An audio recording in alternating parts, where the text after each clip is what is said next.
I'm available 24/7 to help solve issues. Right. Call me 3 a.m. on a Sunday morning. I don't care. The way that I usually describe myself is an engineer, because that's mostly most of what I do is engineering. So I spend most of the week with my engineering and design team working on the current car and future cars and the rockets and spacecraft and that kind of thing.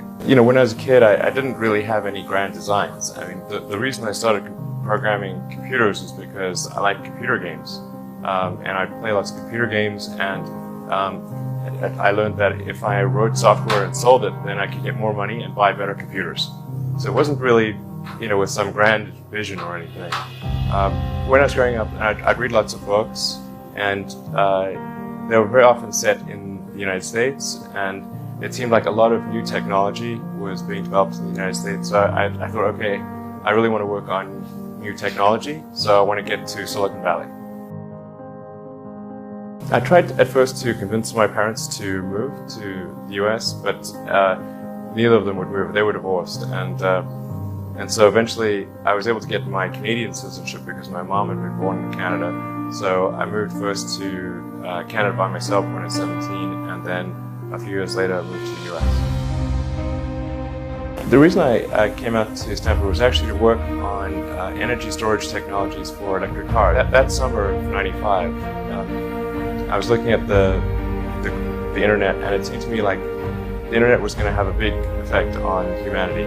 So I thought, well, I can either work on electric vehicle technology and do my PhD at Stanford and watch the internet get built, or I could put my studies on hold and try to be part of the internet. And at first I tried to get a job at Netscape because that was the only internet company, and they didn't respond to me. So I was like, okay, if I can't get a job at the only internet company, then I better try starting something. But I talked to my professor and I said, look, I'm going to try starting a company. It's probably not going to succeed. And if it doesn't succeed, can I come back? He said, sure, no problem. And so I put my studies on hold and started the company.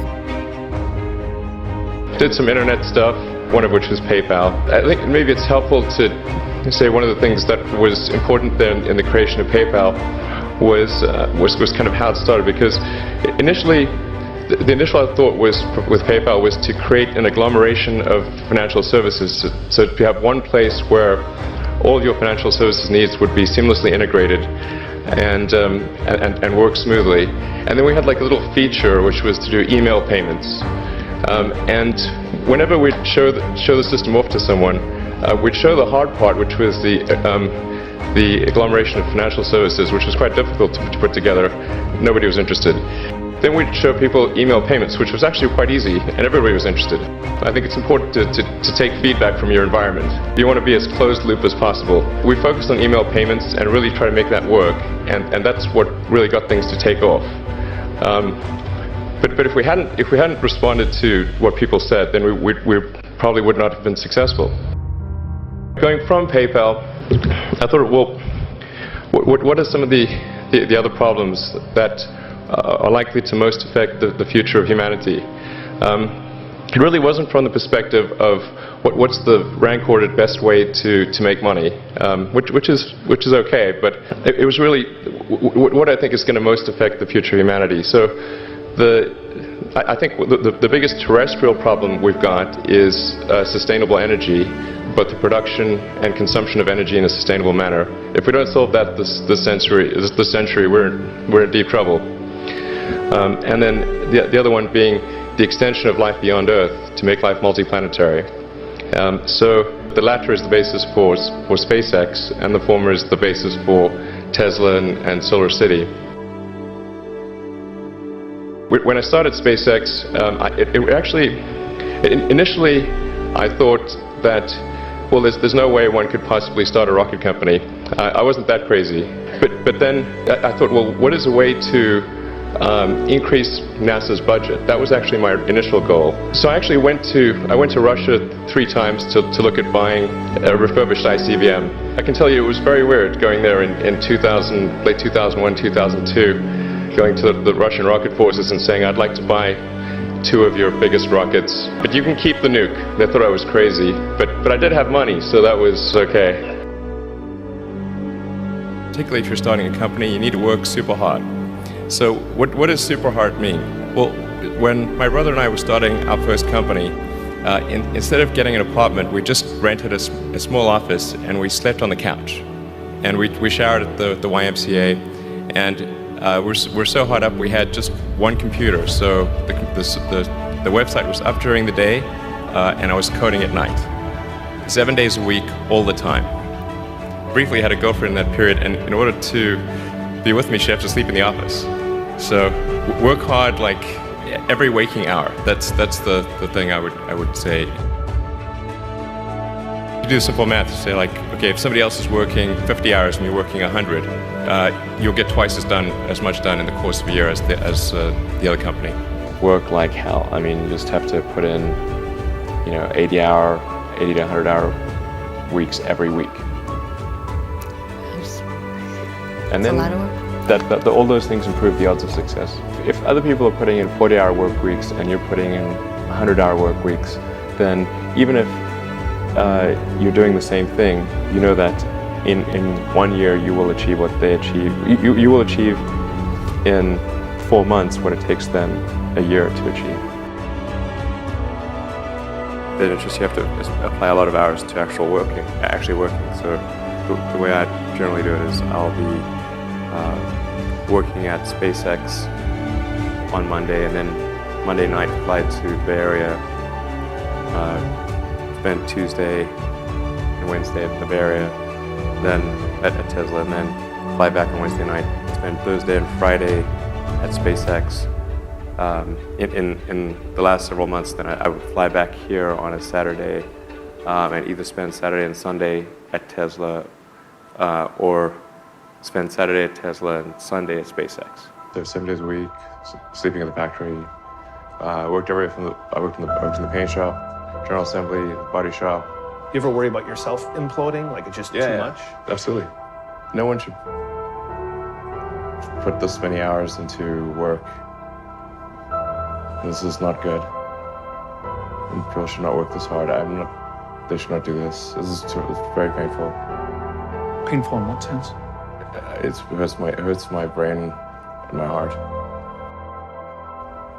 This is not recommended for anyone. I just did it because if I didn't do it, then Tesla, good chance Tesla would die. I gave basically both SpaceX and Tesla from the beginning a probability of less than 10% of likely to succeed. In the beginning, I wouldn't even let my friends invest because I didn't want to lose their money. I thought it was like, I'd rather lose my own money. We almost did die at SpaceX actually. So I budgeted for 3 flights. Technically, I did have a plan where I had the money from PayPal. I had like about 180 million from PayPal. And I thought, I'll allocate half of that to SpaceX and Tesla and Solar City, and that should be fine. I'll have 90 million. Like, that's lots, But then what happened is things cost more and took longer than I thought. So I had a choice of either put the rest of the money in or the companies are going to die. And it's like, so I ended up putting all the money in and borrowing money for rent from friends. If you want to try to come up with an innovative breakthrough, that's going to be how it is. Anything which is significantly innovative is going to come with a significant risk of failure. You've got to take big chances in order for the potential for a big positive outcome. If the outcome is exciting enough, then taking a big risk is worthwhile. It's really how I approach it. But then once executing down a path, I actually do my absolute best to reduce risk, or to improve another way of saying it, to improve the probability of success. Because when you try to do something that is very, very risky, that you have to spend a lot of effort trying to reduce that risk as you embark down that path. I mean, I think I'm kind of constitutionally just geared to just keep going. I don't know.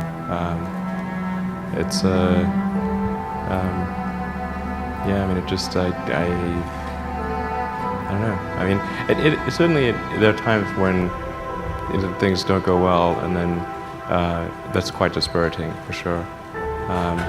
And so then it's difficult to proceed with the same level of enthusiasm. But I do think the things that we're doing are pretty important to the future. And if we don't succeed, then it's not clear what other things would succeed. And if we don't succeed, then we'll be certainly pointed to as a reason why people shouldn't even try for these things. So I think it's important that we do whatever is necessary to keep going. So how do you keep your focus on the big picture when you're constantly faced with, we could be out of business in a month? Well, it's just a very small percentage of mental energy is on the big picture. Like you know where you're generally heading for, and the actual path is going to be some sort of zigzaggy thing in that direction. You try not to deviate too far from the path that you want to be on, but you're going to have to do that to some degree. One of the most difficult choices I have ever faced in life was in 2008. I think I had maybe $30 million left, or $30 or $40 million left in 2008. I had two choices. Put it all into one company, and then the other company would definitely die, or split it between the two companies. But if I split it between the two companies, then both might die. And when you put your blood, sweat, and tears into creating something, building something, it's like a child. It's like, which one am I going to let one starve to death? I couldn't bring myself to do it, so I split the money between the two. Fortunately, thank goodness, they both came through. Was there any great failure that you think you have had? Well, I certainly have lost many battles. So far, I've not lost a war, but I've certainly lost many battles. Oh, yeah, more than I can count, probably. I mean, we had many, at Tesla, we came many times close to bankruptcy. In fact, at the end of 2008, we were only a few days from bankruptcy. It was literally 2 days, or 3 days maybe. I was curious in general, what do you think of the Silicon Valley mantra of fail fast, fail often, or as Esther Dyson says, always make new mistakes, as if failure is the crucible of learning? I'm curious if you had any further thoughts on that, and that maybe off-the-cuff comment you made out there. Well, I mean, there are many that sort of, I think there's sort of, there's like some entropic basis for this. Like there are many more ways to fail than to succeed. So you have to explore, particularly like for a rocket, there's like 1,000 ways to think and fail, and like one way it can work. So you could have a lot of rocket failures to explore all the ways in which you can fail. But I do think that one great thing about Silicon Valley is that failure is not a big stigma. So it's like if you try hard and it doesn't work out, that's okay. Like you can learn from that and do another company, and it's not a big deal. I mean, I think it's like quite painful and difficult, honestly, and it feels terrible. The company is sort of looking to me to rally them, and so I do. But I honestly feel super bad. Space is hard, and rockets tend to fail, unfortunately. Even when you've got like a lot of really smart people working super hard to minimize the probability of failure, it's still there, and it's quite significant. And people have asked me like, well, why are rockets especially hard? And part of it is like everything has to work the first time. Like there's no, you can't do a recall, you can't patch it. It's like 9 minutes to orbit or it's over. That mindset that embraces failure, how do you personally, those kinds of failures would drive a lot of us in this room nuts, but doesn't seem to drive you nuts. Seems like you're very comfortable with it. Can you talk about the mindset that requires for you to be that accepting of that kind of failure? Well, I think there's a certain amount of time, and within that time, you want the best net outcome. So for all the set of actions that you can do, there's going to be some which will fail, some which will succeed, and and you want the net useful output of your set of actions to be the highest. So if you use like a baseball analogy, like, you know, baseball, they don't let you just sit there and wait for the perfect pitch until you get a real easy one. They're going to give you 3 shots. And the third one, they say, okay, and they get off and they go back to put somebody else up there. So your 3 strikes on baseball, not on the bat anymore. So what you're really looking for is like, what's the batting average? You know, how you doing on score, and just there's going to be some amount of failure, but you want your net useful output to be maximized. Failure is essentially irrelevant unless it is catastrophic. For SpaceX, the first 3 launches failed, and we're just barely able to scrape together enough parts and money to do the 4th launch. If that 4th launch had failed, we would have been dead. So multiple failures along the way. I tried very hard to get the right expertise in for SpaceX. I tried hard to find a great chief engineer for the rocket, but the good chief engineers wouldn't join, and the bad ones, well, there was no point in hiring them. So I ended up being chief engineer of the rocket.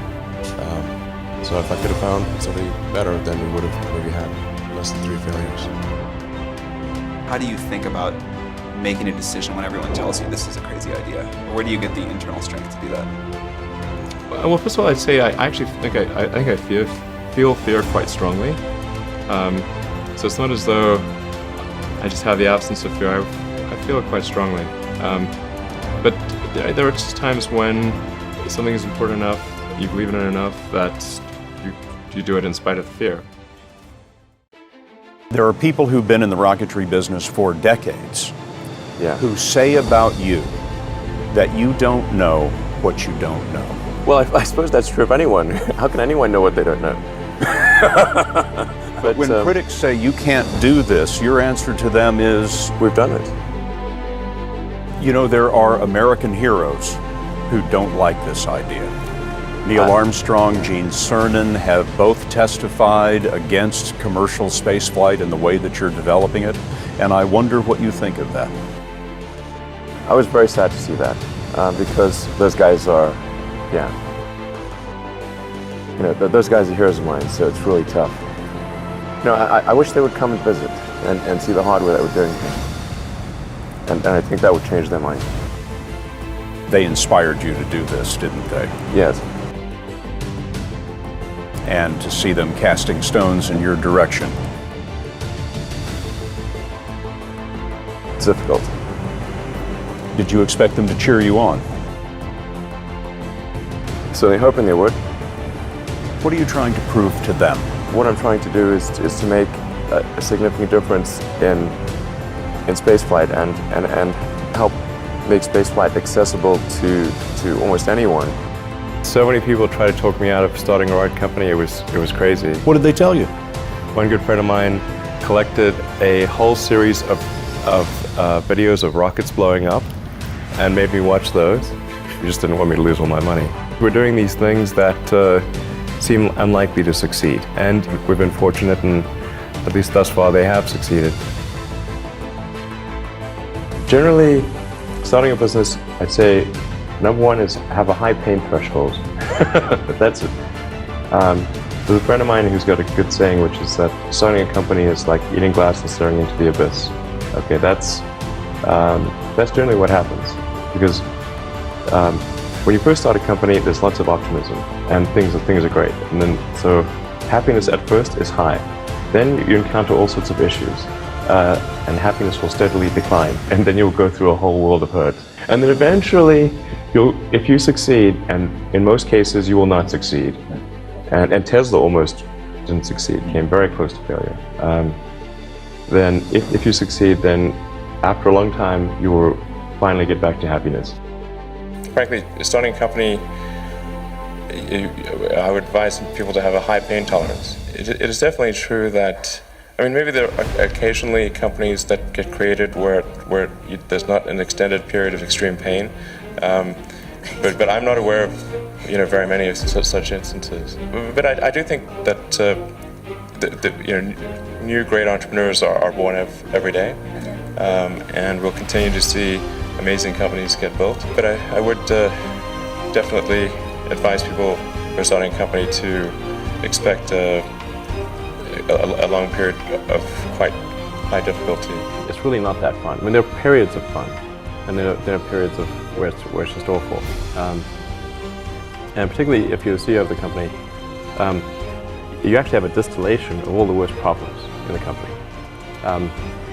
There's no point in spending your time on things that are going right. So you only spend your time on things that are going wrong. And there are things that are going wrong that other people can't take care of. So you're like the worst. You have a filter for the crappiest problems in the company. The most pernicious and painful problem. I think you have to feel quite compelled to do it and have a fairly high pain threshold. I mean, as long as people stay super focused on creating the absolute best product or service that really delights their end customer, like if they stay focused on that, then basically if you get it such that your customers want you to succeed, then you probably will. If your customers love you, your odds of success are dramatically higher. For somebody who's just starting out as an entrepreneur, I think the internet is a great place to start. Because if you're just starting out, unless you've got a ton of capital that somebody gave you or you inherited or something, you have to start a company that requires a small amount of capital, where it's heavily weighted towards the intellectual capital in your head. So I think anything to do with sort of software and with the internet is a really good starting point. It would have been impossible for me to have done electric cars or rockets, right from the start, because those require money to get anything done. Being focused on something that you're confident will have high value to someone else, and just being really rigorous in making that assessment, because people tend to, a natural human tendency is wishful thinking. So a challenge for entrepreneurs is to say, well, what's the difference between really believing in your ideals and sticking to them versus pursuing some unrealistic dream that doesn't actually have merit? And that is a really difficult thing to tell you. Can you tell the difference between those two things? Right. So you need to be sort of very rigorous in your self-analysis. Successful entrepreneurs probably come in all sizes, shapes, and flavors. An obsessive nature with respect to the quality of the product is very important. But even if you're the best, there's always a chance of failure. So I think it's important that you really like whatever you're doing. If you don't like it, life is too short. If you like what you're doing, you think about it even when you're not working. I mean, it's something that your mind is drawn to. And if you don't like it, you just really can't make it work, I think. If you're creating a company or if you're joining a company, the most important thing is to attract great people. So either join a group that's amazing, that you really respect, or if you're building a company, you've got to gather great people. I mean, all a company is a group of people that have gathered together to create a product or service. And so depending upon how talented and hardworking that group is, and the degree to which they're focused cohesively in a good direction, that will determine the success of the company. So do everything you can to gather great people if you're creating a company. Then I'd say focus on signal over noise. A lot of companies get confused. They spend money on things that don't actually make the product better. So, for example, at Tesla, we've never spent any money on advertising. We put all of the money into R&D and manufacturing and design to try to make the car as good as possible. And I think that's the way to go. So for any given company, just keep thinking about, are these efforts that people are expending, are they resulting in a better product or service? And if they're not, stop those efforts. Don't just follow the trend. So you may have heard me say that it's good to think in terms of the physics approach or first principles, which is rather than reasoning by analogy, you boil things down to the most fundamental truths you can imagine, and you reason up from there. And this is a good way to figure out if something really makes sense, or if it's just what everybody else is doing. It's hard to think that way. You can't think that way about everything. It takes a lot of effort. But if you're trying to do something new, it's the best way to think. And that framework was developed by physicists to figure out counterintuitive things like quantum mechanics. So it's really a powerful method. I think that the final thing I would encourage you to do is, now is the time to take risk. You don't have kids. As you get older, your obligations increase. So and once you have a family, you start taking risk not just for yourself, but for your family as well. It gets much harder to do things that might not work out. So now is the time to do that before you have those obligations. So I would encourage you to take risks now. Do something bold. You won't regret it. I think when I was, 5 or 6 or something, I thought I was insane. It was just strange. Because it was clear that other people did not, their mind wasn't exploding with ideas. It was like, I'm strange. I don't think you'd necessarily want to be me. It's very hard to turn it off. It's like a never-ending explosion. All the time. When I was a kid, I was wondering kind of what's the meaning of life? Why are we here? What's it all about? Came to the conclusion that what really matters is trying to understand the right questions to ask.